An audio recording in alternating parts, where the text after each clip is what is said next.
इन लोगों के ऊपर रेगुलेशन होने चाहिए। एक बात। दूसरी बात, ये बात किसी से नहीं छुपी है कि हमारे साथ में उत्पीड़न होता है और होता रहेगा जब तक जाति नहीं, देश से जब तक धर्म नहीं जाएगा, देश से जब तक जाति नहीं जाएगी। और हमारे लोगों को भी मैं ये चीज बोलती हूँ, ये अपने घर में तो तुमने बना के रखे ना चिड़ियाघर, कि धर्म को धो रहे हो, यही जातिवाद।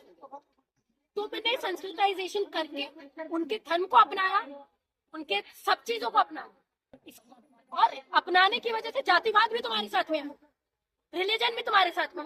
डॉक्टर अम्बेडकर ने धर्म ही इसलिए चुना कि उनको पता था कि मैं कितना भी कोशिश कर लूं ये जातिवाद कभी नहीं हो सकता, इसलिए उन्होंने बुद्धिज्म को अपनाया, जहाँ पे धर्म में जातिवाद ही ना हो, है ना। तो ये चीज आपको समझनी पड़ेगी, और ये ग्राउंड रियलिटी है, जातिवाद होता है।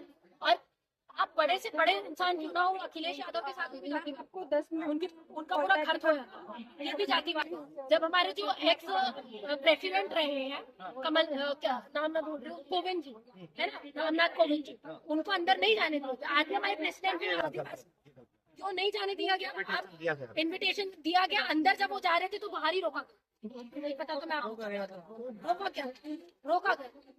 तो ये ग्राउंड रियलिटी है, जब आप बड़ी बड़ी पोजीशन में पहुंच जाते हो, धर्म नहीं जाना। मैं ये चीज बिल्कुल नहीं बोल रही हूँ, अभी भी ये चीज आपकी चैनल पे बोल रही हूँ। जरूरी नहीं है सारे ब्राह्मणवादी हो, बिल्कुल नहीं। हमारे लोग भी ब्राह्मणवादी हो सकते, हमारे लोग भी मनुवादी हो सकते। ये मनुवादी और ब्राह्मणवादी का फर्क आपको समझना पड़ेगा। ब्राह्मण में कुछ युवा थे जिन्होंने कहा ब्राह्मणवाद से आजादी, ब्राह्मणवाद से क्यों आजादी थी? 12वीं तो आप पढ़ लेंगे, 13वीं ब्राह्मण का था।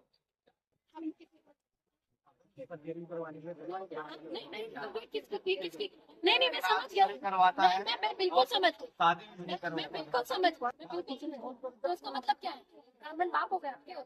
बात तो नहीं, मतलब शिक्षा का देखें आप, देखें अगर आप, तो मतलब आप ये बोल रहे हैं कि जो ब्राह्मणवाद से आजादी क्यों? ब्राह्मणवाद से आजादी इसलिए क्योंकि जातिवाद फैलाने का काम ब्राह्मणवाद का, ठीक है, डिवाइड करने का काम। आपके ग्रंथों में ये चीज लिखी गई है कि रोग गवार शूद्र पशुधारी सब ताड़न है, ये चीज लिखी गई। तो ये आप ही के ब्राह्मणवाद में सारी आपको नहीं लगता कि सारी चीजें आपको नहीं लगता कि एक समाज को बांटा जा रहा है? जैनियों में नारे लिख दिए जाते हैं, तरवाजी हो तलवार, इनको मारो जूते चाट, अब तो भाइयों को बांट,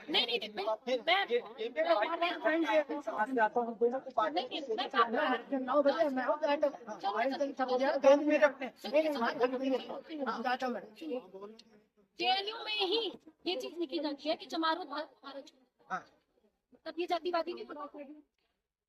हमारे 2-3 स्लोगनों से आपको इतनी दिक्कत हो गई।